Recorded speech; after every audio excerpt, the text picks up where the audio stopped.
and we're going to kind of look at this. We're going to kind of intuitively try to figure out what this derivative is. So here's what I want to point your attention to. Okay, so you know this is the sine wave, okay? So if you were going to do a derivative, let me just kind of stand up and kind of look at the graph of the derivative on this, okay? So intuitively, okay, what would be the value of the derivative right there? 0, okay? So that means if you were sketching the derivative, when you hit pi over 2, the derivative would have a value of 0, okay? What do you think the derivative would be right there? 1, exactly. Isn't that about a 45-degree angle? Okay, 1. Okay, we have a point that starts at 1, then goes down to 0. Okay, when we get here, what do you think the derivative is there? Probably -1. Good. That's a 45-degree angle, so it's kind of like that. Okay, then the derivative is going to be back to 0. So I want to see if you recognize this. The value of the derivative is 1 there. The value of the derivative is 0 here. So do you see what's happening? Okay, right there. There you go. Does that look like kind of a cosine? Yeah? Okay, you're going to find that the derivative of the sine is the cosine. Like that. Okay? Now that's not a proof of it, but visually you can see that pretty easily on here. So if I just trace through this, this is what that's showing is that's the derivative right there. Okay? So what you would end up having on this, so it kind of looks like that if you do the derivative of the sine, it's the cosine. And it's a little bit different when you do the derivative of the cosine, but visually that's the idea. Okay? Now here's what we're basically going to be doing on this is we've got, I'm not even hooked up here. Gosh. Run you through a proof on this one, okay? All right, so to begin with, when we do this proof, we're going to do a difference quotient. Okay, so the first thing I want you to do is start off, let's put the difference quotient together, and let's work this out together, okay? This is not something I expect you to have to know like for a test or something, but I want you to know the theory behind this. Okay, we do f of x plus h. If we do f of x plus h, we're going to end up with the sine of x plus h, like that, minus f of x, which is just the sine of x, all over h. So that's putting that into the general rule for a derivative, okay, like that. Okay, now what we got to do is we got to pull out an identity, and one identity that you probably would have learned sometime in trigonometry. I'll see if you guys remember this or not. Does that look like an identity you learned? Yeah, and that's the one that goes sine, cosine, cosine, sine, same sign. Okay, if I remember right, I think I do. So that is sine alpha, cosine beta, and then you go minus, and then you do it backwards. You go, let's see, sine, cosine. It's supposed to be cosine alpha? Yeah, sine alpha, cosine beta, and then it goes backwards. And it goes sine beta, cosine alpha, but it has the same sign. Okay, like that. Okay, sine, cosine, cosine, sine, same sign, right? Okay.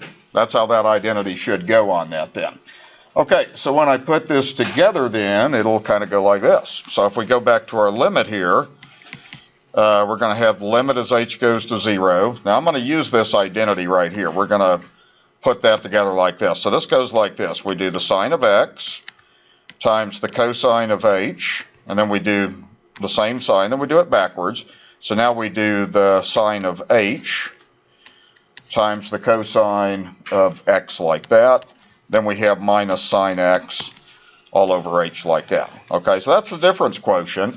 And then that's using that, the general formula for the sine of the sum of two angles. Okay, now what I'm going to do is I'm going to kind of rearrange this a little bit. So we got to kind of play with this a little bit and get this to work out a certain way. So what I'm going to do is we're going to put this together kind of like this. We're going to do the limit of sine x cosine h minus sine x. I'm going to put those together over h like that. Then I'm going to do this. I'm going to put together a second limit. Limit goes, h goes to 0. Then I'm going to do cosine x sine h over h. And let me just kind of pause there for a minute and kind of explain what I'm doing and why I'm doing this. Okay, there's a reason behind this then. So let me kind of see if you follow how I rearrange this. So I've got like cosine x sine h over x. That's that slice right there. Okay, then I have sine, cosine, sine, like that. I just broke it up. Does that make sense? Okay. The reason I did this is because what we did in class last time is we sort of looked at two limits. If we have the limit as x goes to 0 of sine x over x, that's 1. Now see, that's that right there. Now that says sine h over h, but it's the same concept. And then if you look over here, we also learned the limit cosine x minus 1 over x as x goes to 0 is 0. That shows up in there. It's sort of embedded in there. So what you have to do to prove that this is true, you have to work these two identities that we learned last time out. So here's the next thing we're going to do, and then we're almost done. So we're going to go ahead, and a couple other things we want to do is let's go ahead. You see how there's a factor of a sine? Take it out. Okay, so let's take that out. So if you do that, you're going to have sine x, then you're going to have cosine h minus 1 all over h. Then I'm going to bring this down and I'm going to write one more critical step and then we'll kind of have our proof done. Okay, everybody with me so far with the algebra? Okay, now I pulled out kind of an identity that you learned in trig, and then I'm ultimately going to apply these two limit definitions right here that we learned last time. Okay, so here's the thing. This thing right here, that variable is x, but we're doing a limit as h goes to 0. So you treat that like it's a constant. Same thing over here. Okay, this thing right here has a variable x in it. The limit's going to 0. You're allowed to pull that out of the limit because you treat it as a constant. It doesn't have the same limit or the same variable. So what I'm going to have you do is write one more key step. We're going to say sine x times the limit as h goes to 0 of cosine h minus 1 over h, like that. Okay, then I'm going to pull this out. That's cosine x. Then I'm going to have limit h goes to 0 sine h over h, like that. Okay, now I'm ready to finish up this problem. Okay, so what is this thing right here that I'm highlighting? 0, right. Okay, that's what that is, see. Okay, what is this thing right here? 1, okay?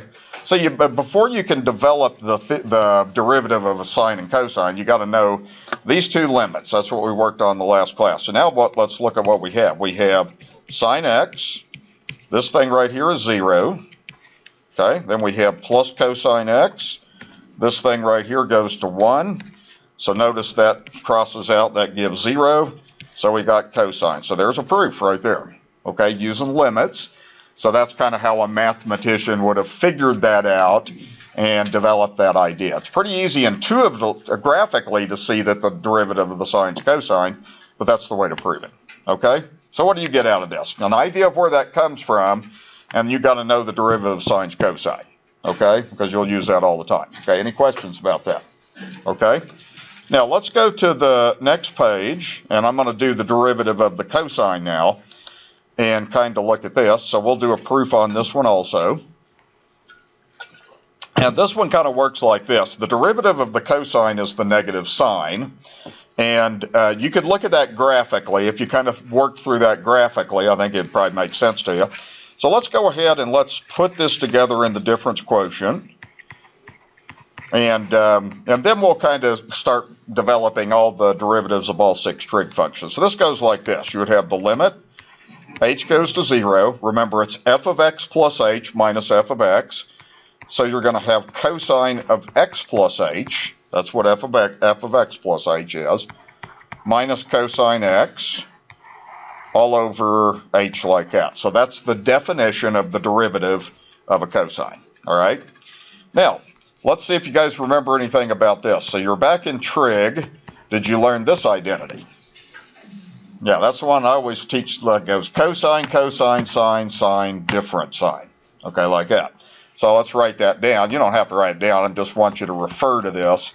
So it goes cosine alpha, cosine beta, different sine, sine alpha, sine beta. So we're going to utilize that identity right there in our difference quotient. And we're just going to see what happens on this one. Okay. All right. So what I'm going to have then is, let's write this next step as, instead of putting cosine of x plus h, use that identity. You do cosine of x times cosine of h minus, and then do it backwards with sine x and sine of h minus cosine x all over h like that. Okay, and then we're going to do kind of a similar thing on this. We got to kind of group terms together in a certain way. Okay, all right. So here's the way I'm going to do this. I'm going to break this up into two limits. The proof's very similar. So I'm going to have you write this like this. And we end up just doing those two limits again. We're actually going to put together these two things. So let's kind of put that together in one limit. Let's put together cosine x times cosine h minus cosine x over h. Okay, right there. We're going to deal with that. You've got a factoring that you can do, so it's similar to the last thing. Okay, then what we're going to do is we're going to do plus the limit. And actually, let's do it like this, okay? And you can tell me if you follow this. Okay, that's a minus right there. So I'm going to put that as minus sine x sine h over h as h goes to 0, okay? So the way that I've kind of broken that up is kind of like this. And there's a reason I'm doing this, is these things kind of, you're going to have a common factor of cosine that comes out, and then that sine x comes out right there. Does everybody see how I've kind of rearranged that? Okay. So what I want you to do next is go ahead and factor the cosine out of that. And then the proof will be very, very similar to the last one. So it goes like this. So let's go ahead and write two more steps, and then we'll have it done here. So we have limit h goes to 0 of cosine x times cosine h minus 1 over h. And then we'll just bring this down like that. And let's see if you kind of catch on to this last key thing, okay? Now, let's see if you guys caught on to this or not. What can I do to that cosine of x? I can bring it out because it has a different variable, so you treat it as a constant. Same thing with sine x. Just take it out of the limit.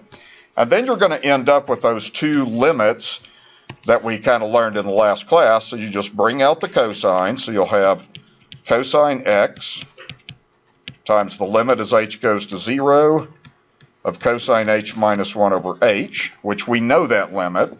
Okay, then here we're going to have the limit, and let's need to bring out the sine, so I need to write this like this. So bring out the sine. Then we'll have the limit h goes to 0 sine h over h like that. Okay, all right. So if you go back the previous page, I'm going to come right back here. You have the limit of the sine over x is 1, and then the cosine x minus 1 is 0. So then what you do is just fill this in, then we have the proof done, okay? All right, so basically this one right here turns out to be 0. So you'd have cosine x times 0. And then this one right here turns out to be 1. So you have minus sine x times 1. So notice you have 0 minus sine x. So that's negative sine x. Okay, that's the proof of that particular limit. Okay.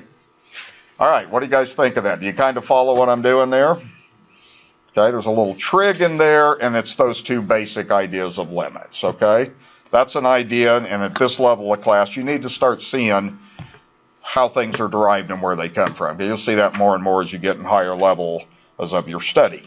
Okay, so this diagram right here is just showing the two graphs and that they're derivatives, the derivative of the sines and cosine. Okay, any question about that proof that I did? All right, so on this next page, we're going to now just start crunching out a bunch of derivatives. Now, this is kind of a nice diagram right here. If you look at this, this is the graph of the cosine. So the one in blue is the cosine. So let's just see if this makes sense to you. Okay, what is the derivative right there? 0. Okay, right? So you would plot a function value of 0. What do you think the derivative is right there? Negative 1. It's sloping down. It's a 45-degree angle. So that is negative 1, like that. Okay, what's the derivative here? 0. Okay, what's the derivative here? 1, because it's a 45-degree angle. So if you look at that, what I've just graphed here, this thing right here, that's not the graph of the sine, that's the negative sign. Okay, let me see if you guys understand that or not. So what is the, like if you graph a sine, what does that negative do to the sine? Flips it. It flips it, good. Okay, so basically the sine, you're used to the sine starting there and going there, so it flipped, didn't it? That's a reflection, okay? So that would be kind of visually showing you how the derivative of the cosine works out to be negative sines, okay? Okay, now we're going to just focus on the main thing that you're going to need to know how to do, is how to do lots of derivatives, okay, that have sines and cosines in it, okay? So let's start with this one. Very simple. We're going to do the derivative, so generally I write dy over dx. Okay, if that was f of x, I'd generally write f prime of x, okay? So what we're really doing is we're just doing each piece separately, right, like this. This step that I'm writing now is not something when you're doing your homework that you have to write down, but that's the derivative rule we learned, that if you're doing a derivative of a sum, you do the sum of the derivatives, okay? And this one's real simple. So the derivative of the sine, what did we say that was? Cosine. How about the derivative of cosine? Negative sine. Good. So the answer to the problem, you just do this in your head, is cosine x minus sine x. Okay, like that. Okay, problem done. Okay. So that's pretty simple. Now we go to the next one. This is what we've been working on. This has two functions. The first function is e to the x. Second function is sine of x. So what rule would you have to use? You have to use product rule, okay? Let me write down the product rule just at the side, just for reference. I usually teach it as first times derivative of second plus second times derivative of first. Okay, like that. So let's go ahead and put this in. So we're going to do f prime of x. And when we put this in, you just write down the e to the x. Then you're going to multiply that by the derivative of the second, like that. And you do it backwards. So you say plus the second. And then you're going to multiply that by the derivative of the first, like that. Okay, so that's your product rule. And then all we got to do is just do these two derivatives, and there won't be too much that we're going to do on this then. All right, what's the derivative of sine? Cosine. What's the derivative of e to the x? E to the x itself, exactly. That's the easiest one, right? So that means what we're going to have is we're going to have e to the x times cosine of x. And over here, we're going to have sine x times e to the x. And that's a good derivative, okay? You can write the answer that way if you want to. Is there any factoring you can do on that? Yeah? What can you do? Take out the e to the x. I want to kind of get you in the habit of writing these in factored form a lot, because you do that when you start learning applications of derivatives. You're going to do that a lot. So let's go ahead and write that as e to the x. Then we'd have cosine x plus sine x, like that. So that'd be kind of the way I'd prefer you write the answer, but really either step is okay. That's an okay answer. That's also an okay answer. It doesn't matter. That's all the same anyway. Okay? All right, so let's do a couple more of these. Now this one again looks like, what kind of rule does example 3 look like? Well, our product rule again, right? It's the same thing. So your first function is going to be e to the 6x, and your second function is going to be the cosine of x. So what we want to do is we want to put this in our formula. This time I'm going to write dy over dx. Okay, and it goes like this. You just write down the first and don't touch it. Multiply by the derivative of the second. Okay, and then do it backwards. Then write down the second and multiply that by the derivative of the first. Okay, so you want to have everything kind of set up in there when you do that then. Okay. All right, so what's the derivative of the cosine? Negative sine. Let's see if we remember this one yet. What's that derivative? 6. You have to bring the 6 over. Yeah, 6 e to the 6x. Okay. The rule we learned on that goes like this. If you do the derivative of e to the kx, that's k e to the kx. Okay, that's another rule. And when you do this quiz next week, I expect you to know that rule. Okay, So what we'd have then is e to the 6x times negative sine of x, and then we'd have plus cosine x times 6 e to the 6x. So that's not simplified, so all we want to do on this is just simplify this. Okay, kind of like the last problem. Well, we do have a common factor of e to the 6x, so you want to just take out that common factor, then we can write the answer like this then. So we'd have e to the 6x, then we'd have times negative sine x, plus, and see we're left with a 6 cosine x, and you can write the answer that way, that's certainly fine, okay? And the best way probably to write this answer, you just kind of typically write this backwards. You don't have to, it's just kind of a good habit to develop, is to put the minus 1 second. So really either of these answers, really all these three are good answers, but probably the last one is probably the preferred way to write that, okay? All right, everybody follow that reasonably well, okay?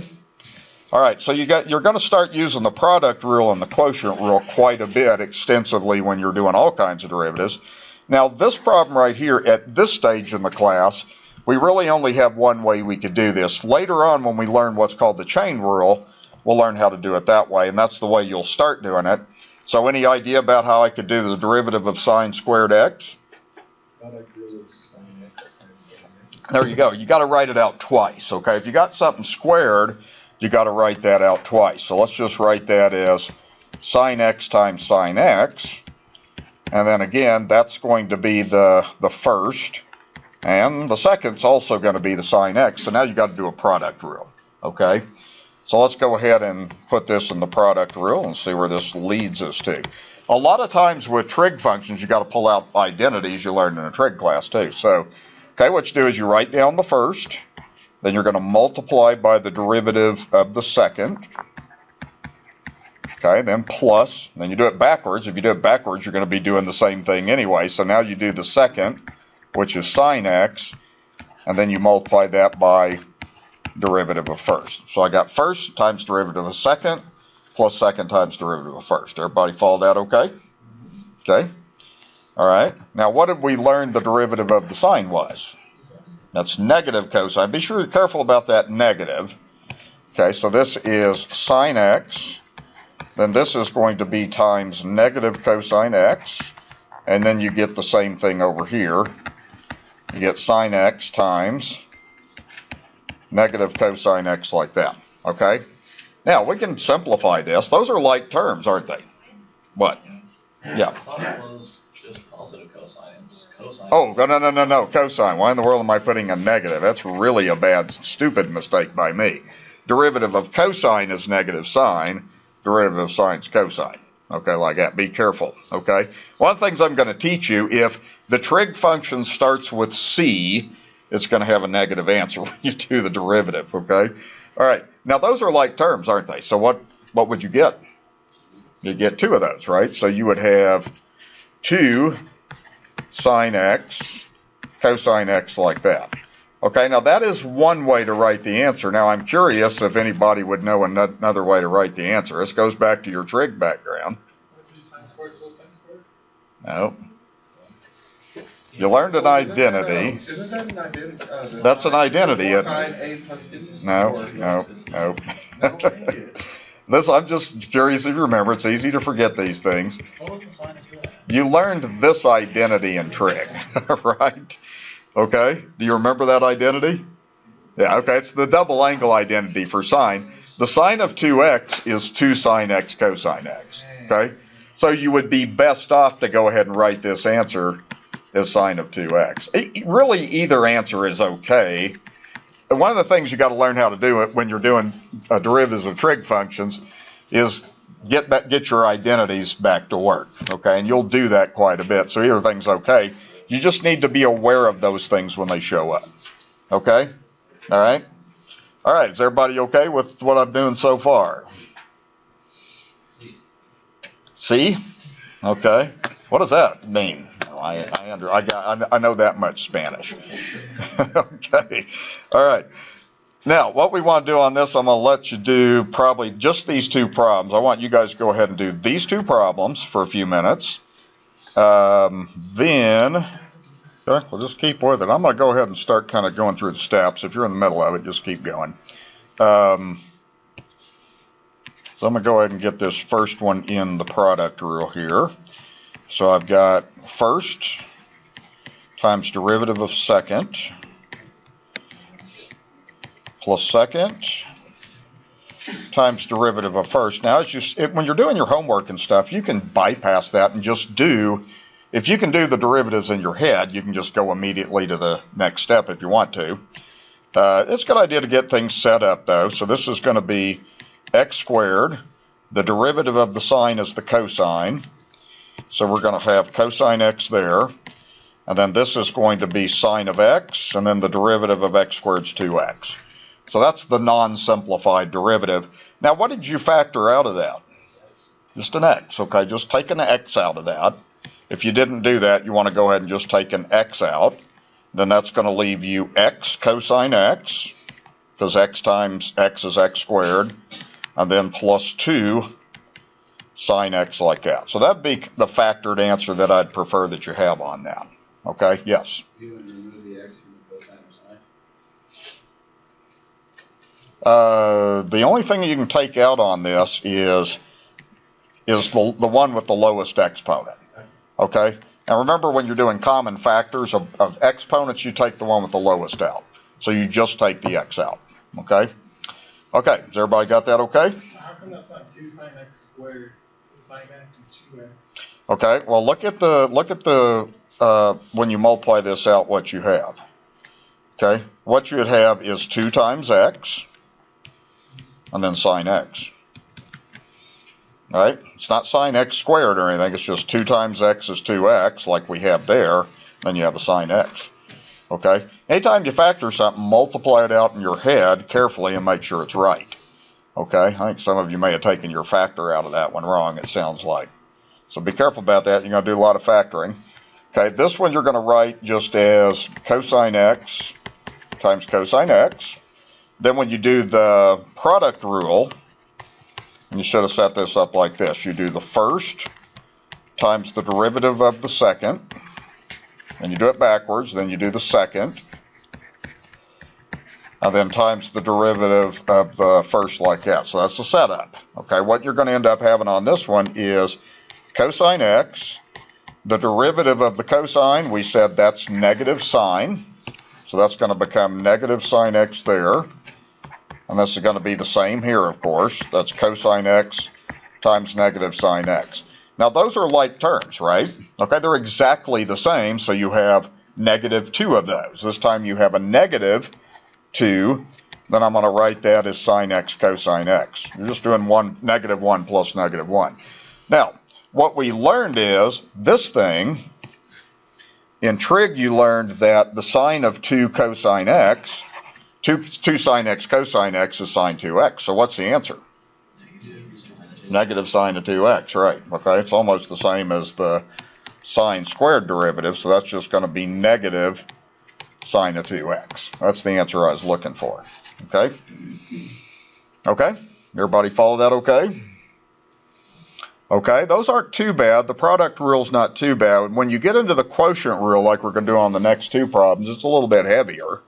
So that's where it's, I think, a little bit more challenging.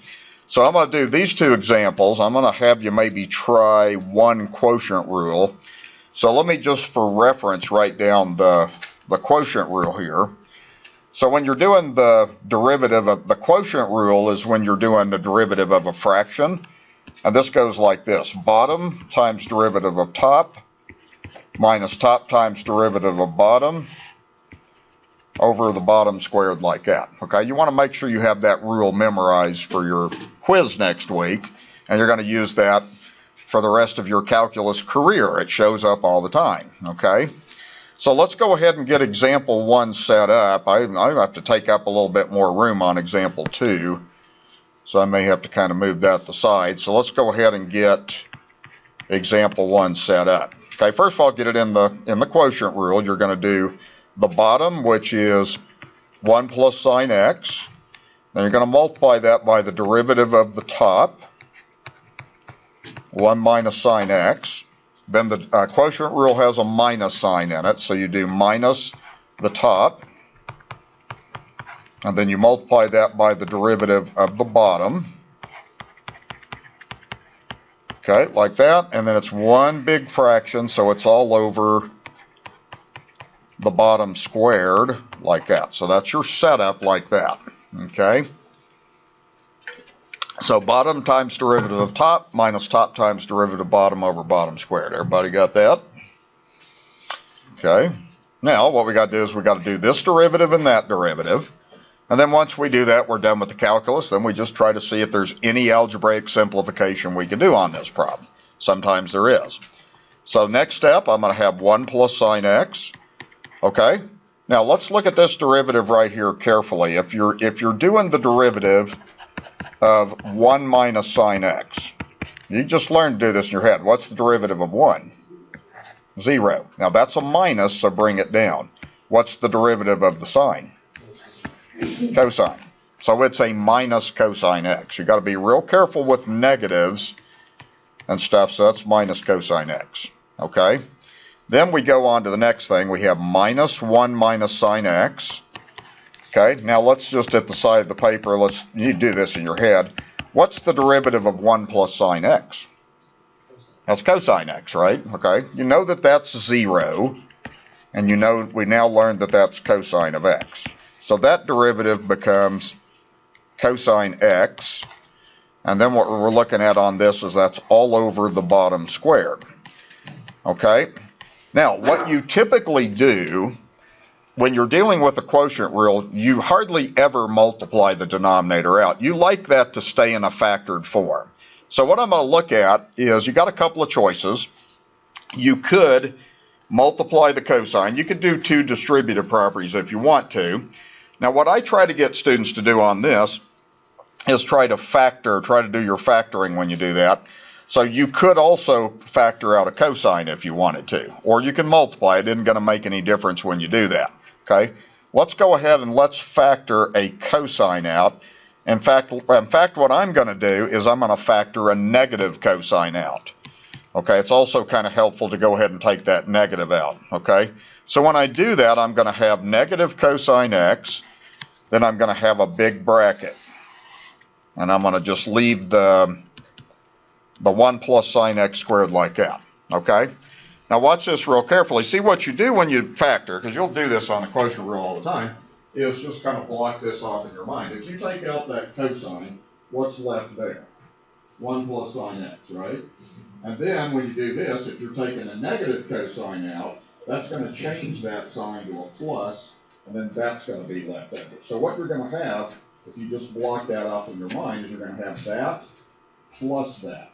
And that's because I took a negative out. Now that was my choice to take the negative out. If you didn't do that, it wouldn't matter. You get the same answer anyway. So I'm going to write this as 1 plus sine x there. And then I'm going to change that minus to a plus and have 1 minus sine x like that. Now you got to make sure that you understand how that thing checks and everything. Okay, does that make sense to everybody? Okay, even that minus, see if you have a negative times a positive, you get a negative. So we have that. Now, what happens? It looks like the signs cross out, then you got 1 plus 1 is 2. Okay, so it looks like you're going to have 1 plus 1 is 2, so that's going to be negative 2 cosine x like that, all over 1 plus sine x squared, and that's going to be my answer. Okay, that factoring is something you're going to do constantly in the quotient rule. To me, that's the best way to learn how to do that, is look for a common factor in that numerator, because you have it very frequently when you're dealing with a quotient rule. All right, tell me if that algebra makes sense. Doesn't that 1 plus sine x have an identity to it? Trig identity? If you multiplied that out, like if you FOILed it, and did like 1 plus sine x, you would get 1 plus 2 sine x plus sine x squared, sine squared x. It wouldn't do you any good. I mean, it's worth trying, but I think what you're thinking about when you see that square in the bottom is if you multiplied it out, you would end up having a 1 plus sine squared x in there, but it really wouldn't do you any good. Your goal on this is to cancel the numerator and denominator out if you can, but you're not going to be able to do it on this problem. Okay? It's a good thought, though. Okay. What if we turn sine x squared into 1 minus cosine x? You can't.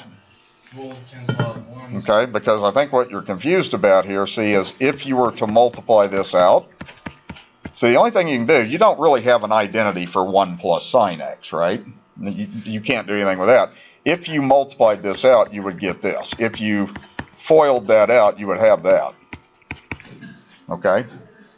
Now, what you have is you have the identity sine squared x plus cosine squared x equals 1. I know that's what you're thinking of, but that ain't going to do you any good. You're just not going to get anywhere with that. I mean, if you moved the sine over to this side, you'd have 1 minus sine squared x. That's not what you have. You have 1 plus sine squared x. Now, it's a good thought to try stuff like that, but it isn't going to get that cosine in the numerator to cancel. So if it doesn't, don't even touch it. Okay, you do have to play with identities a little bit on these problems because they're going to show up. Okay, doesn't really have any impact on this problem. Okay, let's try the next one. Okay, so this one we're going to do, this one's a little harder. So again, step 1, let's go ahead and get this thing set up in the quotient rule. So we're going to do the bottom, and then we're going to multiply that by the derivative of the top. And I'm going to write that as x squared minus 1 cosine x, like that. That's the top, and then then we're going to do it backwards. We're going to do the top, which is x squared minus 1 cosine x. And let me slide this over here, times the derivative of the bottom. And then the whole thing's going to be over the bottom squared there. So I'm going to kind of pause there and let you get that down, and then we'll kind of talk about what we're going to have from here. So I'll make sure I got that right. I got the bottom times derivative of top minus top times derivative of bottom. Okay? So that means that what we have to do is we have to focus on doing those two derivatives. Once we do those two derivatives, we're done with the calculus. Then we just see if there's any simplification we can do on this thing then. This one might be kind of messy. Okay, how would you do this derivative right here? That's product rule in. We got to do a product rule within a quotient rule. Okay, we just got to deal with it. Okay, so let's do this then. So the next step, you're going to have cosine x plus 1. Now we're going to focus just on this part right here. So when we do this, I'm going to put a bracket. The first, and I'm going to do some of this in my head, which you can do. The first is x squared minus 1. What's the derivative of the cosine? Negative sine x. See, I'm doing a product rule, but I'm doing the derivatives in my head, which you can do. Then plus, then do it backwards. Okay, second's cosine. Now, what's the derivative of x squared minus 1 in your head? 2x. Okay, that's the product rule. You guys follow that? Think about what I did. The first is x squared minus 1. Derivative of cosine, negative sine x. Then backwards, plus second. Derivative of x squared minus 1 is 2x. Okay, that's the product rule is what you got going on there. Do you guys see that or not? Okay, now let's move on. So over here we're going to have, I'm just going to write this. I don't think you're going to need this bracket or anything. So you're going to have x squared minus 1 cosine x. And then what's the derivative of cosine x plus 1? Negative sine x. Okay, that's a rule. So that's going to be negative sine x like that. And then we've got this all over cosine x plus 1. So see, we're done with calculus. Okay, that's it. All right. The thing that I want to make sure everybody's got on that is you got to deal with a quotient rule and product rule in the same problem. That's product rule, right? First, second. So I did. And I did this in my head. First, came down, derivative of second is that. Backwards. Second, derivative of first like that. Okay? So you can do that if that shows up in a bigger problem. You can do the product rule most of the time, that whole first step in your head. So let's see if we got anything we can do. This is kind of a mess, isn't it? So let's kind of write down what we have. I think I'm missing a bracket somewhere in there. I don't think, you know, I got all my brackets in there, okay? So I'm going to write this kind of like this. I'm going to, first of all, there's kind of two main parts of this problem. So I'm going to clean up anything that I have with a sign on here. So I'm going to write this as cosine of x plus 1. Then I'm going to go ahead and I'm just writing this backwards is all I'm doing. I'm going to write this as a cosine of, hold on, what have I got there? No, that's right. I'm going to write this as, I'm going to actually write this like this. Okay, I'm going to write that as 2x, just because it looks better, 2x cosine x. Okay, then I'm going to do this backwards. I'm going to have minus sine x. Actually, I'm going to write it this way. I like to write stuff in front of the trig function. It's less ambiguous. So I'm going to write this as minus x squared minus 1 sine x. Okay, like that. All I'm doing is just kind of rearranging that like that. And then over here I've got a minus times a minus, so that's going to be a plus. And I'm going to write that as x squared minus 1 sine x cosine x like that. And then I'm going to bring that down as cosine x plus 1 like that. I didn't do much on that problem. I just wrote this as 2x cosine x minus x squared minus 1 sine x. I just kind of cleaned the signs up a little bit, and that's all I did. Now let's see. This thing needs to have a bracket around there, so that's pretty important. Okay, well, really, all you would probably even do on this problem is you might, I don't really see any kind of factoring going on this, because really what you have is two big terms. This whole thing is a term. This entire thing is a term. That entire thing's a term, and it's separated with a plus sign. What's that? Because there's two negatives there. Negative, see where I put the check marks? Negative times negative gave me positive. Okay, you got to deal with the sign issues when they show up. Now, if you look at all this stuff right here, I don't see any factors that's going to come out of this. Okay, there's a sine x there. There's no common factors. Really, all you would do on this problem is just multiply this out. So I'm going to do one more key step. We're going to distribute that through that bracket. That's it. Okay, so I'm going to do 2x. Doesn't matter what order you write this in. I'm just going to write this first term. And this first term is just this multiplied by that. Okay, so I'm going to write that as 2x cosine x plus 1. Okay, that's distributing. Now I'm going to take this thing. I'll try to highlight this so you can see what I'm doing. I'm taking that times that. Okay, because I am doing a distributive property. So that's going to be minus, and I'm going to write this as cosine x plus 1 times x squared minus 1 sine x. Okay, there's nothing to do there except just write that you're multiplying out. Then I'm going to bring this whole last thing down as x squared minus 1 sine x cosine x. Okay, then that whole mess is over cosine x plus 1. Now, all we got to really see on this is you've got three terms. Let's just see if there's anything out of that mess that's a factor. All it does is multiply that out. Okay, let's see what we got here. Cosine x.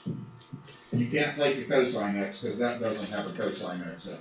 You can't take a sine x out because that doesn't have a sine x. Out of those three, I don't see any common factors. What do you think? Now, see, that's messy. The algebra gets messier than what you're used to in classes before this. But basically, since there's no factoring, there's my derivative. Okay, right there. Okay? That is a formula that would give you the slope of the tangent line for that particular function. Okay? So that's what you're going to get into. They're going to get worse than that, trust me. That's just kind of what you get into when you're dealing with some of these problems. Okay, what do you think? Okay, you can do it. I know you can. Okay. Okay, I'm going to let you guys try the next problem, which is not as hard. And let me write down the quotient rule here. So bottom times derivative of top minus top times derivative of bottom over bottom squared. So I'm going to give you a little time to see if you can get that done. This one shouldn't be too bad, I don't think.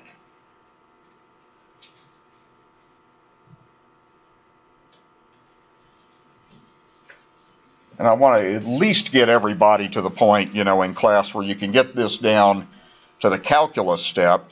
Now, I do want to point out there's a couple of things that I want to remind you of. You're going to use the quotient rule, but also when you do this derivative, pay attention to this identity, because I think this identity right here is going to show up in this problem.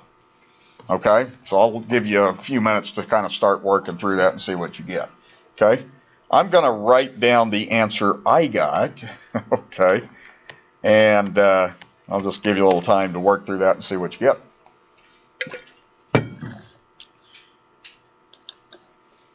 Chance to see how many people I can get down all the way to 1 over sine x minus 1. Has anybody made it there?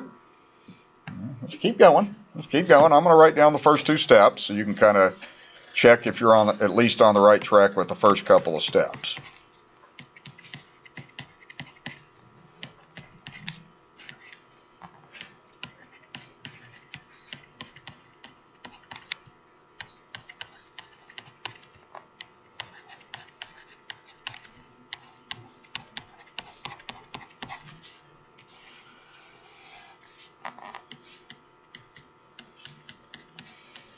So the first thing you want to check is you want to make sure you put it in the quotient rule correctly.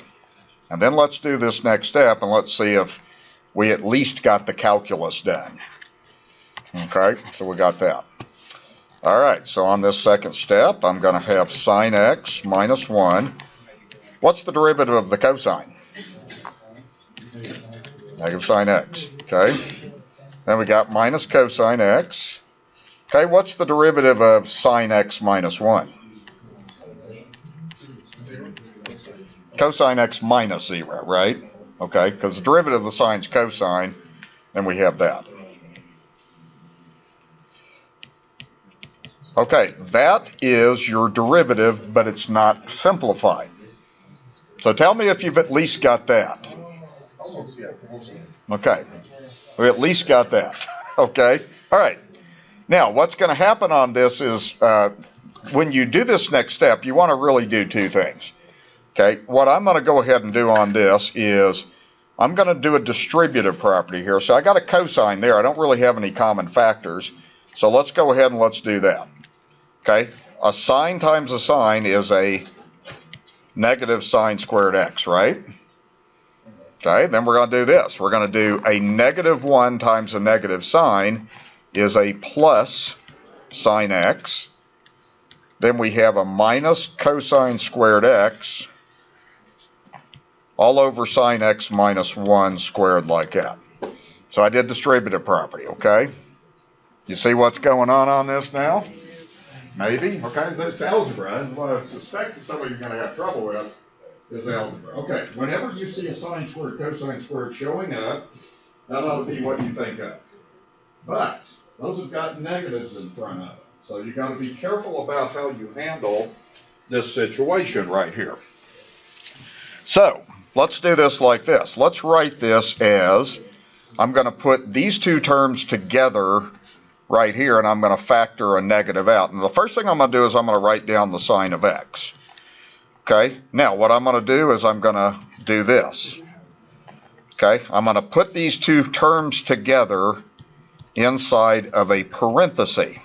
And I'll pause there and give you a minute to kind of think through what I'm doing, because this is what you get into in the algebra and when you're dealing with when you're in a calculus class. So is that sine x minus 1? Is that sine x times the negative? Minus. See, what I did is I did distributive property.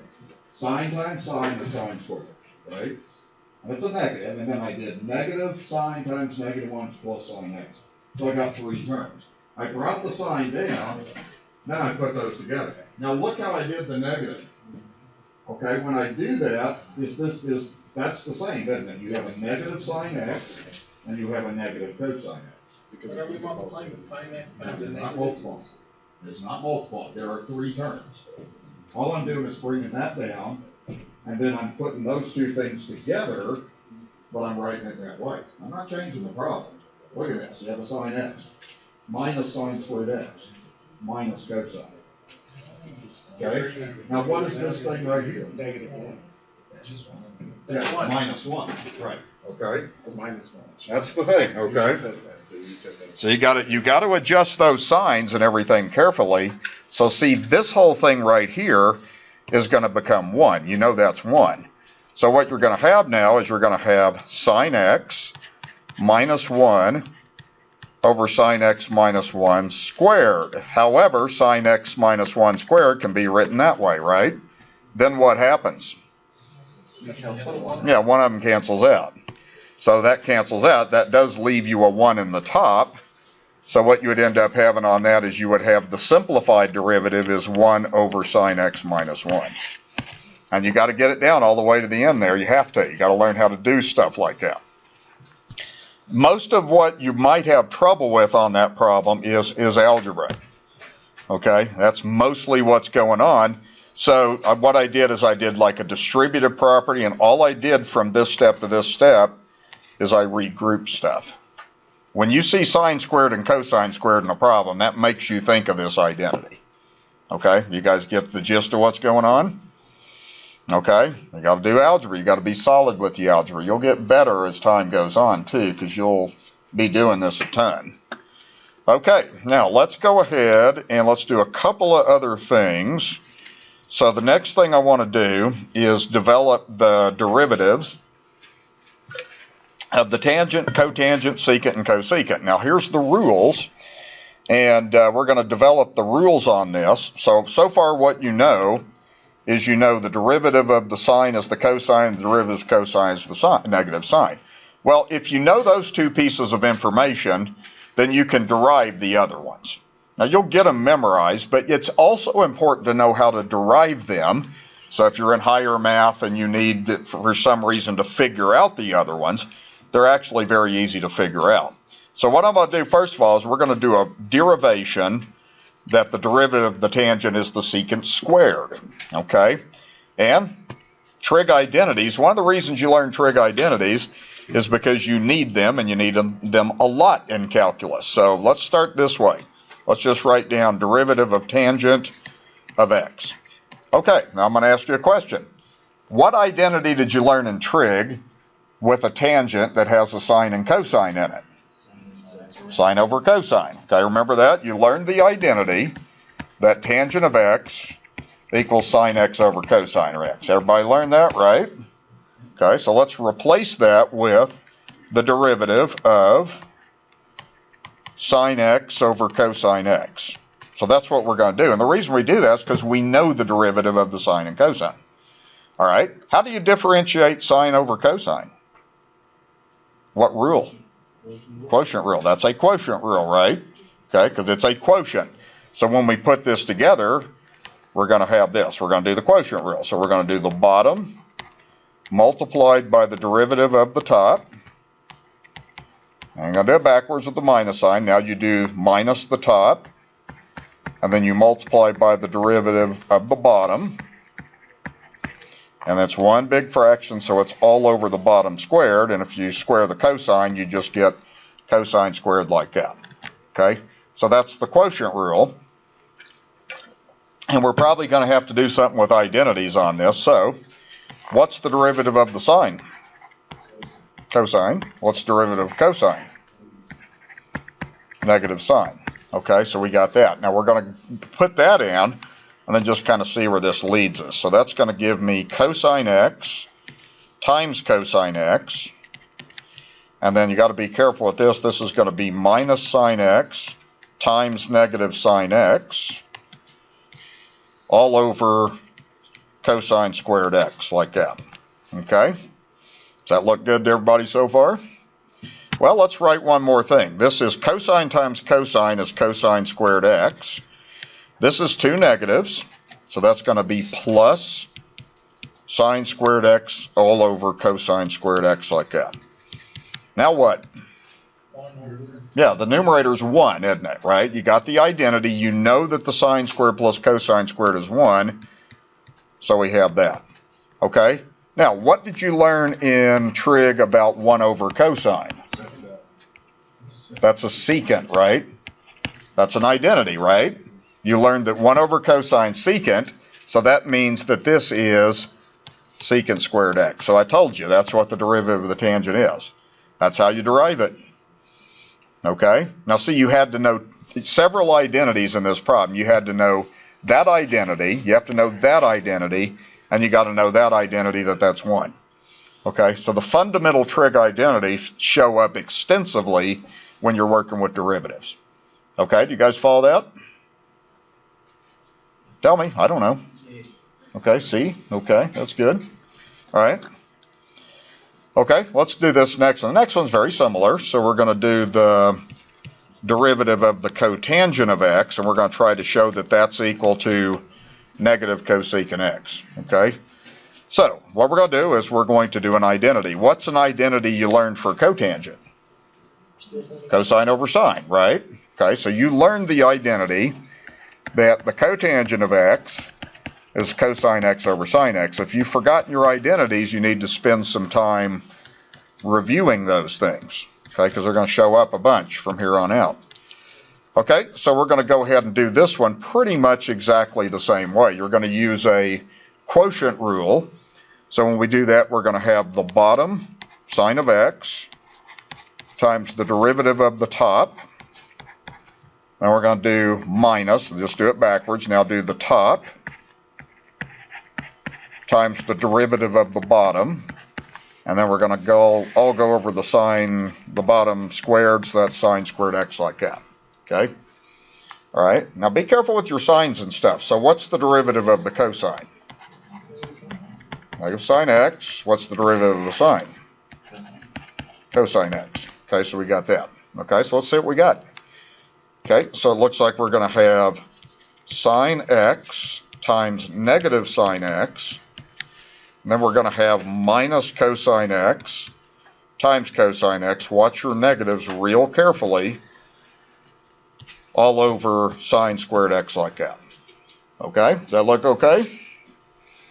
Okay, let's write this. Okay, that's going to be a negative times a positive, so that's a negative sine squared x. This again is a negative times a positive, so that's minus cosine squared x all over sine squared x. Okay, what do you suggest I do in the numerator? Take out the negative. Take out a negative, exactly. You got to factor negatives out a lot. A lot of times students haven't done that very much. So I factor a negative out. What's going to be left inside when you take the negative out? You'll get a 1, won't you? I mean, you'll end up with sine squared x plus cosine squared x. You got to understand that when you distribute that negative through, that gives you what you started with anyway. Okay, you guys follow that logic? Okay, so you know this thing is 1. Okay, so that's going to leave us with negative 1 over sine squared x. Okay, so what did you learn about 1 over sine in trig class? That's the cosecant, right? So that means that gives us negative cosecant squared x. That's it. Okay?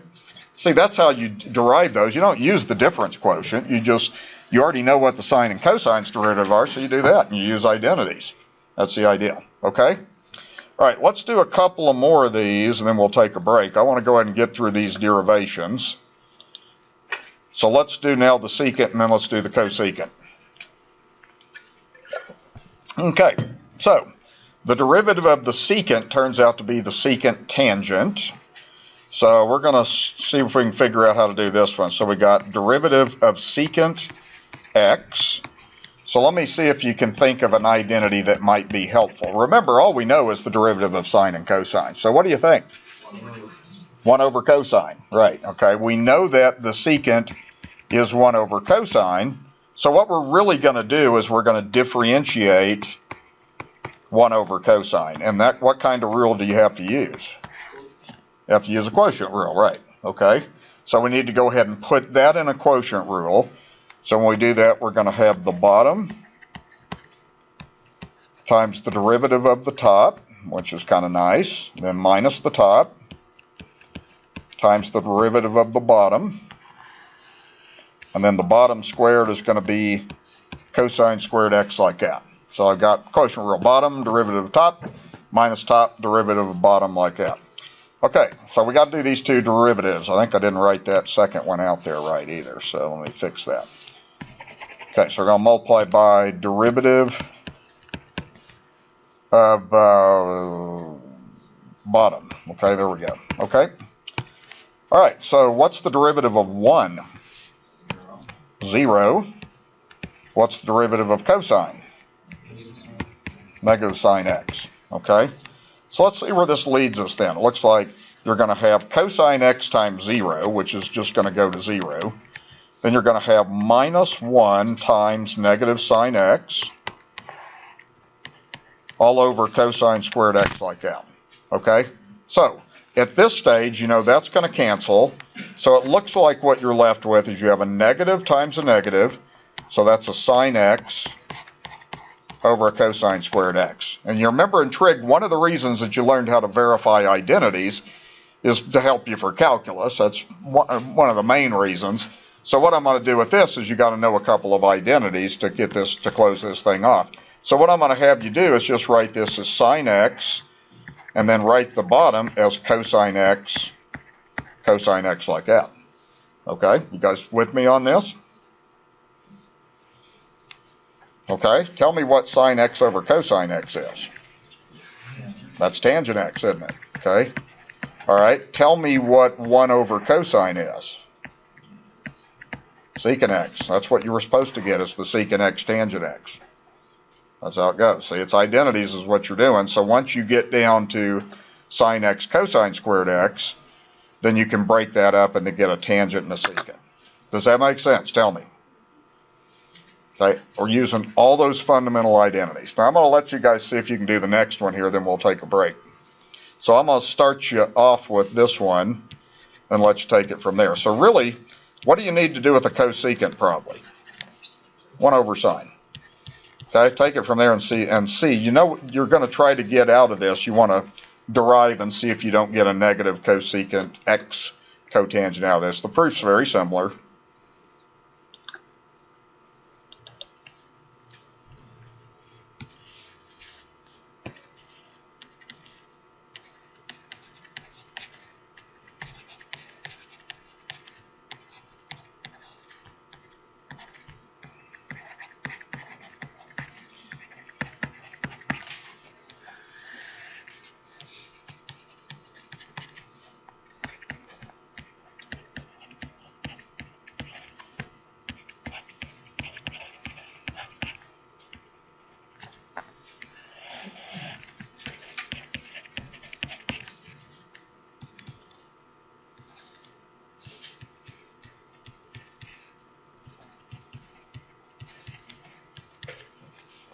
So if you're still in the middle of it, you can see if you got everything at least down to this point. After you've done the quotient rule, of course that goes to 0, and that goes to cosine x like that. So you end up with this, and then it's actually very easy to finish it up. So are you guys okay with what I've done so far there? Okay. Now just do this. Just write this as negative cosine x, and then just write the denominator out as sine x times sine x. And then it's going to pop right out. Okay, so what did you learn the cosine over sine was? Cotangent. Okay, then you got that negative. And what did you learn 1 over sine is? Cosecant. Okay, that's what you were supposed to get. I have it in a backwards order, but who cares? It's the same thing, right? Okay, so one of the things is, to me, it's real important for a student to know how to figure out the derivative of tangent, cotangent, secant, and cosecant if you ever forget it, because it's not hard to derive these things, okay? Now, before I give you a little break here, I want to kind of show you a couple of strategies to help you memorize these things. So I'm going to go up to the, let's see, this last page, and I want to show you a couple of things, and I want to see if you see any patterns, okay? There's a couple of nice patterns that you want to kind of pay attention to on this, okay? Here's the first thing you want to look at. If you're doing a derivative of a trig function that starts with c, I didn't notice this when I was a college student. I didn't notice this until I started teaching. What happens? Has a negative, okay?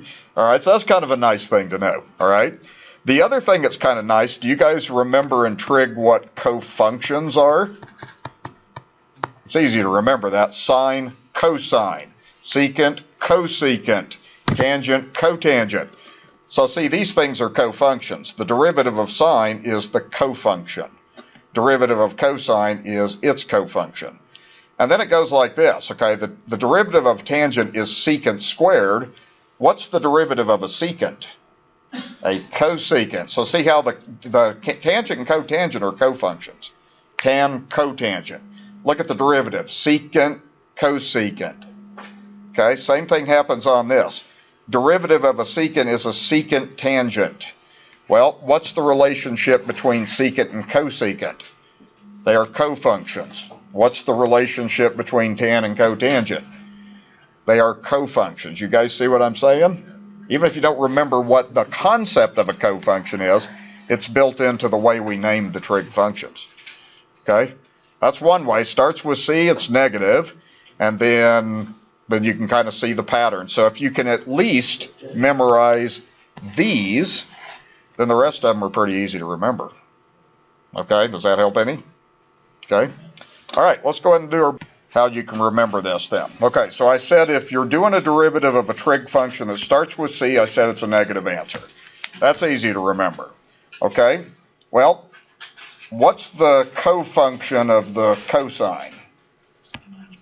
The sine. So we already know the derivative of cosine is sine. Okay, what's the cofunction of secant squared? Cosecant squared. See what I mean? Okay. What's the cofunction of the secant? Cosecant. Okay, what's the cofunction of the tangent? That's how I remember it's like that. Okay, it's easy. It's all built into the grammar of the cofunction. Begins with C, it's negative, and then you just have cofunctions. Everybody got that? Okay, that's the simplest way to me that I've ever come up with help teach students remember that. You can derive them also, but you're going to use them enough that you want to have these things memorized, okay? All right, and I will quiz you over that next Tuesday, so you're going to have to know that have these things down by then. All I do is just not work problems, just fill in the blanks. Super easy knowledge quiz. Okay, so let's go ahead and do some derivatives with these trig functions. So example 1, okay? You can do this one totally in your head if you want to, but what you're doing is you're doing the derivative of the secant of x, which we have the rule for, and then we're going to do the derivative of the cosecant of x, like that then, okay? All right, so what we need to do is just pull up our formula. So the derivative of the secant is the secant tangent. Okay, so that takes care of that. Okay, then the derivative of the cosecant, well, it starts with C, so what does that mean? It means it's negative, and the derivative of the cosecant is going to be the cosecant cotangent. So that one's just going to be negative cosecant x, cotangent x, like that then. Okay, well, you could leave the answer that way. There's nothing wrong with leaving the answer that way. One thing that you want to think a little bit about from time to time, and I'm going to just do this to kind of help you review your identities. You could do a couple of things with identities on this problem also. To me, that's a good enough answer. But let's do a couple of identities just to see what we remember. Okay, a secant, what's an identity for a secant? 1 over cosine. So let's change that to 1 over cosine. What's a famous identity for a tangent? Sine x over cosine x. There's a lot of benefits sometimes as writing your answer with sines and cosines. Okay, go to the next thing. What's an identity for cosecant? 1 over sine. And how about cotangent? Cosine x over sine x. So you could do that. I don't know if you would make it any simpler.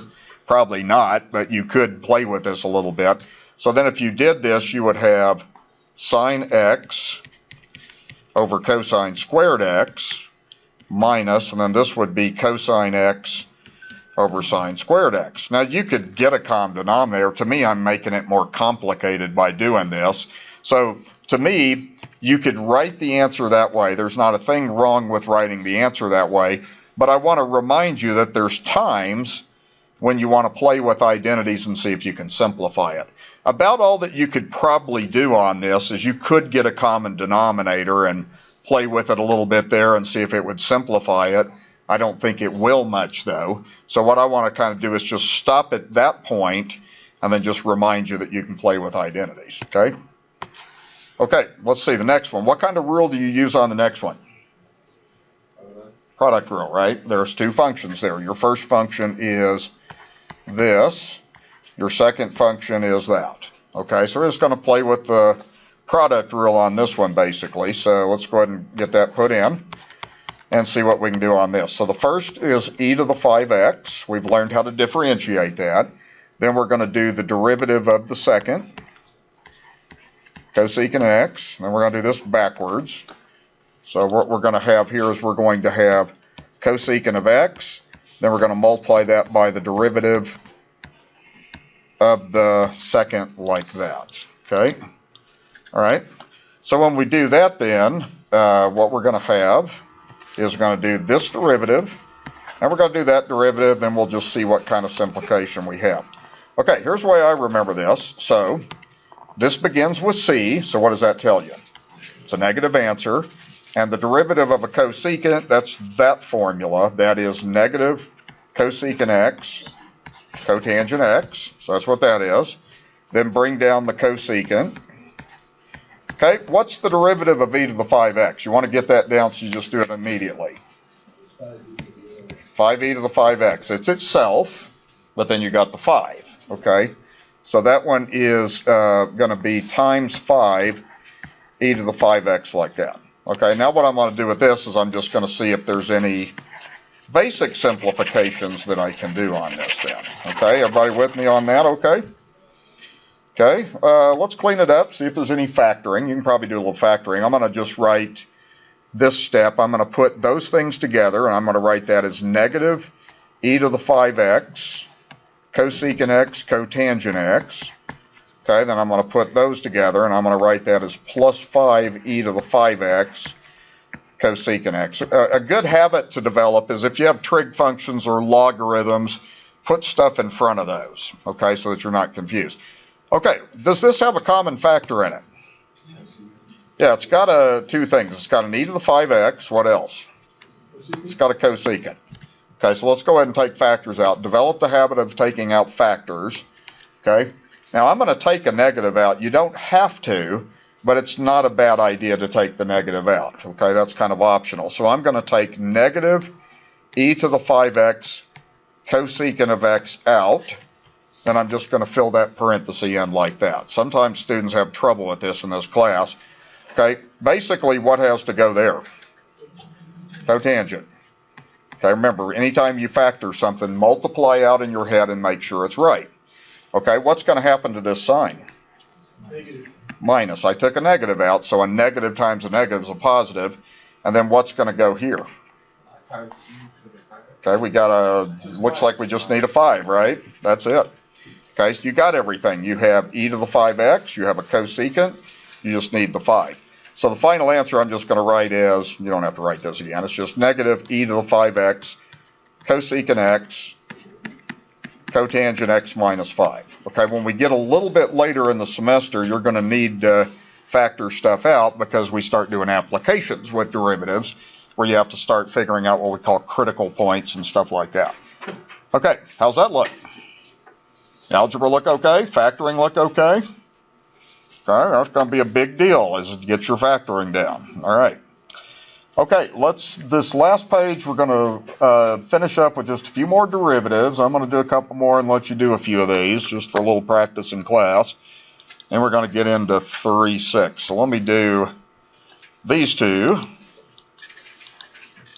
And I'll let you guys see if you can do the last two. I'll put these derivative rules up here just kind of for reference, okay? What rule do you use on example 3? Quotient rule. So you want to go ahead and get this thing put in the quotient rule. So we're going to have the bottom. Okay, then we're going to multiply that by the derivative of the top, which we can look up that derivative. Okay, then we're going to have minus the top. And then we're going to multiply that by the derivative of the bottom.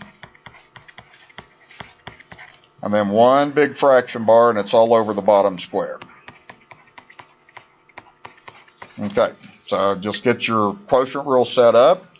Now we need to do these two derivatives, and then we'll kind of go through and see how much simplification we can do on this then. Okay, so let's do that. So let's see, the derivative of the cotangent is begins with c, so that's negative cosecant squared x. Okay, what's the derivative? The derivative of 1 is 0, right?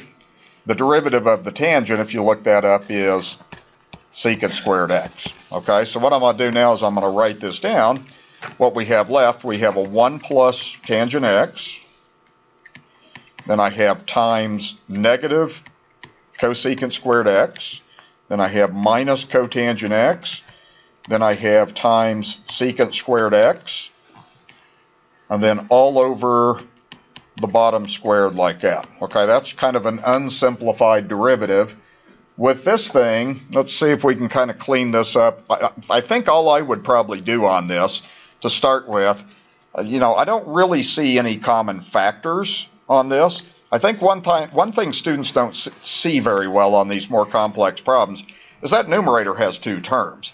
The first thing is the 1 plus tangent times cosecant, and the second thing is the cotangent times secant, and those are separated by a minus sign. So what I'm going to have you do is let's just distribute that, and then we'll see if there's any identities that might come in handy on this. They might. So let's see. I'm going to write this as negative cosecant squared x. Then I'm going to have minus tangent x times cosecant squared x. So that's just doing a distributive property.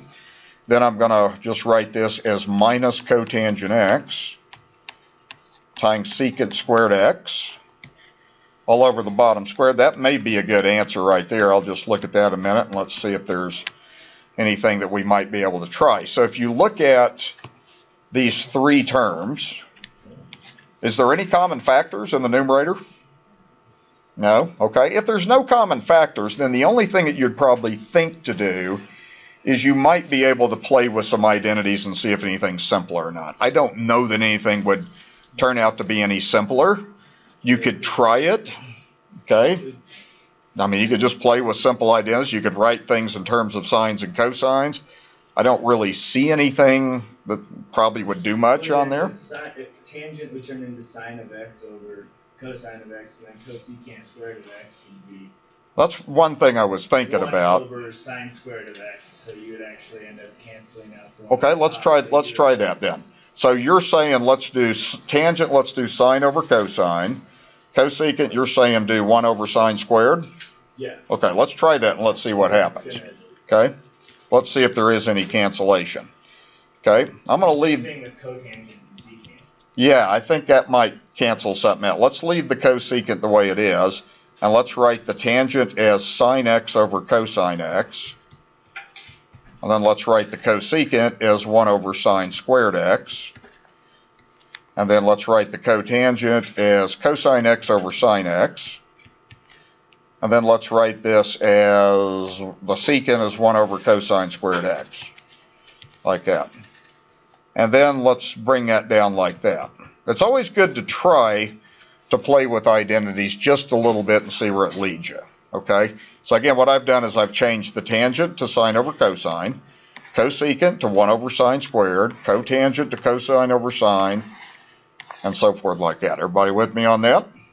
Okay, yeah, there is some cancellation that would happen. Notice that one of these sines would cancel, only one of them, and one of the cosines would cancel. So what you'd have left then is you would have negative cosecant squared x minus, now this is going to be 1 over, and that's going to be a sine x cosine x.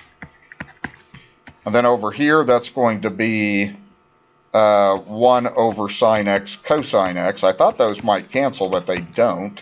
They are like terms, though, aren't they? So then we would have this.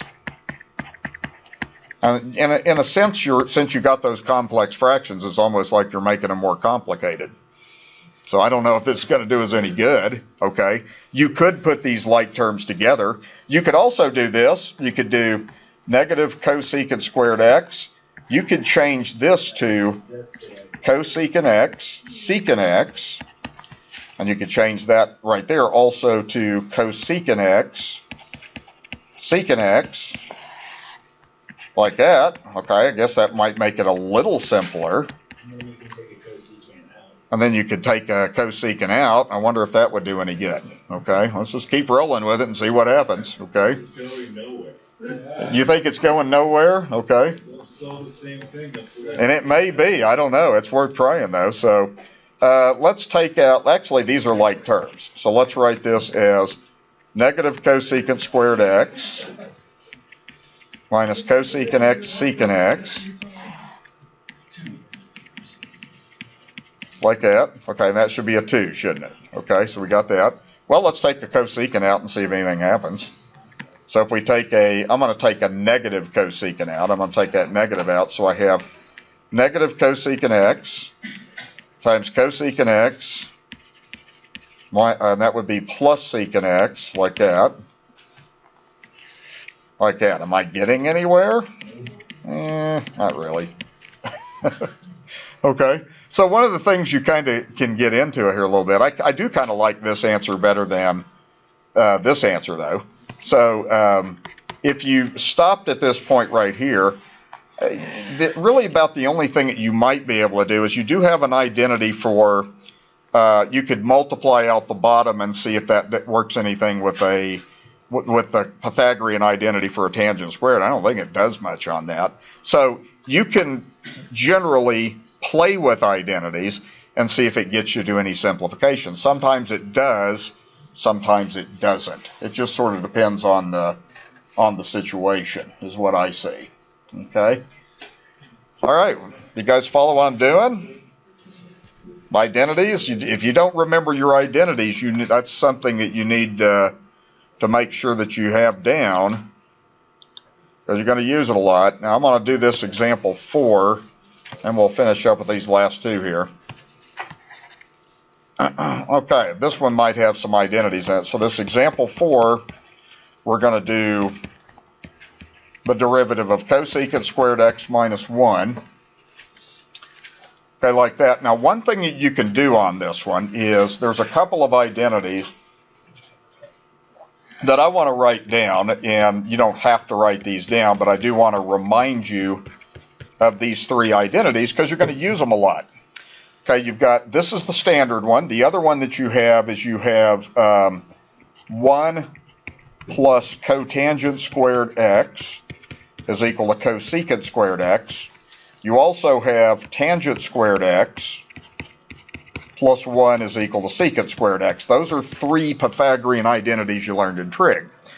Well, if you're going to do the derivative of this, there's a couple of approaches you could do on this. Now you can do, you could see if you could use an identity on this, or you could just go ahead and use a product rule on that cosecant.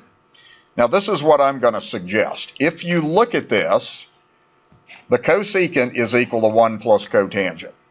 I'm going to go ahead and use that identity at the beginning of the problem. If you didn't see this, you would still get the answer I'm going to get, but it might be a little harder. So if you're differentiating a trig function, there are times when it's easier to go ahead and use an identity. So this is what we're going to do, is we're going to replace the cosecant with what it's equal to. That's equal to 1 plus cotangent squared x minus 1. Now why did I do that? Well, the 1's cross out, so that kind of makes it a little easier. Okay, don't you think? Okay. All right, so that will end up giving us, and I'm going to write this as cotangent x times cotangent x like that. Okay, then we're going to use the product rule and see what we get here. Okay, all right, everybody with me there? Those identities are real important, so you guys, one thing you need to do is brush up on those identities. Now we're going to do like a product rule on this. I'm going to erase these identities. I've kind of got what I needed there. So now we're going to do a product rule. So we're going to do, when we do dy over dx, this is the first and second. So you're going to have cotangent x first times derivative of second, and then backwards, plus the second, times the derivative of the first. Okay, like that. Okay? So then what we're going to do on that is we're just going to do the the basic derivatives. And you can look back at your derivative rules on this until you get this memorized. Okay? So remember, if you're doing a derivative of a cotangent, you know it's negative because it begins with C. Okay, that's the first thing. So we just pull out our derivative rules and let's see what we get. So we're going to have a cotangent x. The derivative of the cotangent is the negative cosecant squared. Okay, that's what that derivative is. Then we have plus cotangent x here. And then again we have negative cosecant squared x like that. Okay, so that's just doing the product rule and then filling in your two derivatives like that. Okay, so it looks like, aren't those like terms? They're exactly the same, aren't they? Okay, so you have cotangent, cotangent, cosecant, cosecant. What do you have? Negative 2 of those, right? You have negative 2 cotangent x times cosecant squared x like that. Okay, now I'm going to stop there. One thing you could do is you could use identities and see if it gets you anywhere on this. It might not. You can always try. You could probably work a little bit with the cosecant squared identity. You could work with changing the cotangent to cosine over sine. I don't think you'll probably get anywhere with that, so I'm just going to leave it there. Okay, always try that. Okay, how's that look? Okay, now the thing is, you've got to be aware of identities. That's the big deal that happens with students in this class with trig functions and their derivatives, is you have to be on top of your identities. You have to. Okay? All right, now I'm going to let you guys do the next two. I'm going to go ahead and set up these things and then just let you kind of see where you can take these things then. And these things may end up having some identities. I think this number 1 has a lot of identities in that. So let's just go ahead and do these together. I need to get this done so we can get into the next section a little bit here today. So on this example 1, what rule are you going to use? Quotient rule. So let's go ahead and get it set up in the quotient rule. So we're going to have the bottom, and they're going to multiply by the derivative of the top. And then it's going to be backwards, minus the top times the derivative of the bottom. And then we're going to have all over the bottom squared. I think this one is going to have a bunch of identities that might be useful in it. I just kind of have a suspicion that that's the way that's going to work. Okay? Because I got a pretty simple answer on this one. All right, so let's see kind of what we have here. So we need to fill out those two derivatives. Okay, you can look those up on your formulas if you want to. So it's going to go like this. We got the 1 plus secant t. Okay, the derivative of the tangent is secant squared. Okay, so I'm just going to go ahead and put a secant squared t there, like that. Minus tangent t. Okay, then when you do this derivative right here, the derivative of 1 is 0. The derivative of the secant is secant tangent. Okay, look it up, okay, if you have to until you learn this. So I'm going to replace that with secant t, tangent t like that, and then it's all over the bottom square. Okay. Calculus is done. Like I said, I mean, the calculus a lot of times is not the problem area as much of it is the algebra and the trig background stuff. Okay, so we have that. Now what we need to do on this is it's almost always a good idea to leave that denominator in a factored form and not multiply, because maybe something will cancel out on that. I suspect maybe it will. So what I'm going to do with this one is I'm just going to kind of multiply everything out, okay? And I think I'm going to try that approach on this. So I'm going to have you do a distributive property there. And let's see what that gives us. If we have 1 times secant squared, that's going to be secant squared t. Then if I have a secant times secant squared, what's that? That's a secant cubed t, okay? And then over here, what we're going to have is a secant t. And then I'm going to have a tangent times a tangent is a tangent squared t, like that. Okay, so let's kind of see what we got going on here then. Now, one of the identities that might come in handy on this, I'm just going to write this identity down here. Tangent squared x plus 1. And see, when you start seeing secants and tangents that are to the second power, you want to start thinking about maybe this identity is going to come in handy somewhere. Okay? So I see a tangent showing up there. I also see a secant showing up there as well. Now, what my thought process is going to be is this. And this is just what I'm thinking.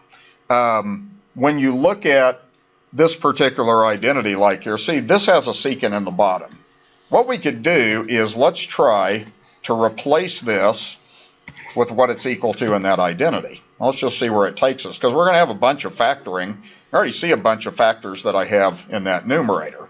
Okay, so let's try this approach and see what happens. This is just my thought. So I'm going to move that 1 to this side. So I get tangent squared x equals secant squared x minus 1. So I'm going to replace this thing right there with secant squared t minus 1. And I'm just going to see what happens. I have a suspicion something's going to happen. Okay, does that make sense? I want everything with a secant because everything else does have a secant in it. Let's just see what happens. I don't know what's going to happen. I just have a suspicion. So we have secant squared t plus secant cubed t minus secant t. Now I'm going to replace this with secant squared t minus 1. And I'm going to leave that denominator the way it is. Okay, now there's more than one way that you could go about doing this, guys. This is just, sometimes you just have to, you have a thought and you go with it and see where it leads you, okay? So here's what I say. If we go ahead and do a distributive property, we're going to have some stuff that's going to cancel out. So we're going to have secant squared t in the numerator. Then we have the plus secant cubed t. Now what's a secant times a secant squared? That's a minus secant cubed t. Aha, that's going to cancel something out. Then we have a negative secant times negative 1, so that is a plus secant t like that. And now that's all over 1 plus secant t squared like that. You guys with me? Okay, when you start seeing tangent squareds and secant squareds, that identity is useful. Now, here's what happens. Those cancel. I'm still not done. What could you do with the numerator now? You can factor a secant out, right? And let's see what happens when we factor that secant out. Okay, so again, what we're left with in that numerator is just this and this. So let's take a secant out. So that's going to be secant t plus 1. Okay, if you take that out. Now the denominator, I'm going to just write that out twice. If 1 plus secant squared is the same thing as that written out twice, so what happens? One of them cancels. They're the same, aren't they? Secant plus 1 is the same as 1 plus secant. So that cancels, that cancels. So you're left with a very simplified answer of secant t all over 1 plus secant t like that. Now you're done. Okay, see how that happens sometimes? Okay. Now, let me ask this. Man, I see students do this all the time. Drives me crazy. Can you cross out the secants? No, because there's a plus sign there. You're done, okay? If it was, anytime you have a plus or minus sign, it keeps you from doing that cancellation. Okay, so that's one way that you could go about doing that problem. Does everybody understand how the trig works? That's what I'm curious about. Okay, let's try this last one here to finish this up here. Okay, let's see what goes on this, because you are going to get into that some on these trig derivatives with lots of simplification and lots of identities. Okay, now if I go to this number 2 here, we've got g of x equals secant x times tangent x like this. Okay, now this one we could do probably just a product rule on. And that's how I'm going to go ahead and start this one, is like that. So let's go ahead and just put this one in a product rule and see where it leads us. And we'll see if we got any identities. It's probably likely we have an identity in here somewhere. Okay, so we got the first and second. So the first is secant x. And we're going to multiply that by the derivative of the tangent x. Then backwards, we do plus the second. And then we do the derivative of the secant x like that. So this is a good product rule problem. So we need to work out those two derivatives right there. Okay? So you can look them up until you get them memorized. Okay? That's not too bad to memorize. So secant comes down. Okay? What did we say the derivative of the tangent was? Secant squared. Okay? The derivative of the tangent is going to be the secant squared x. Okay, so that takes care of that derivative right there. Okay, then we have a plus tangent x here. And what did we say the derivative of the secant was? Secant tangent. Okay, I know you don't have it memorized yet, but you will. So that's a secant x, tangent x like that. So we're going to kind of have that then, and we'll just kind of see what kind of simplification we can do on this then. Okay, one thing that I'm going to go ahead and do on this is you could right now take a secant out. I mean, you can multiply it out, or you could just say, okay, I got a common factor of a secant, right? So I'm just going to pull it out. I'm going to do that now. So when I take out that secant, I'm going to be left with a secant x times, and in parentheses, I'm going to have secant squared x, and then I've got a tangent times a tangent. So I have a tangent squared x like that, okay? So what I can do with this, now there's several approaches to this right here. You could write this answer in several different ways, okay? One thing that you could do is you could pull out the identity that we used a minute ago, which was tangent squared x plus 1 is secant squared x. Okay, what I'm going to do on this one is just like the last problem, and this is just a personal decision, I'm going to write everything with secants, okay, because I've already got a secant there, and I've got a secant squared there, okay. So basically what you can do on this then is, if I solve this equation for tangent, I get tangent squared x is equal to secant squared x minus 1 like that. So I'm going to replace the tangent with what it's equal to in that identity. So I'm going to do that. That's just a personal choice. You could do this in other ways also. So this is secant x. Then I'm going to write this as secant squared x, and I'm going to replace this now with secant squared x minus 1 like that. Okay? Now what happens is these are like terms, so it does simplify this a little bit. You have secant x. Now a secant plus a secant is 2 secant squared x minus 1. So that's one way to write the answers like that. Okay? Could you just leave it at secant x squared plus 10? Yeah, I don't think there's any reason necessarily to go that far. I would be okay if you did that, because it's not really that much simpler. The benefit in doing that is it's got less terms, but it's about the same anyway. There's no real radical simplification like there was on the last problem. I think it's real important that you make it all the way down the bottom of that, okay? But you get the idea with these trig problems. You can write the answers in a whole bunch of different ways, a lot, okay? All right, any questions about that? Okay, so what do you guys think about trig functions and their derivatives? Gotta know the identities. You got to know your identities, right? Very good. That's why we teach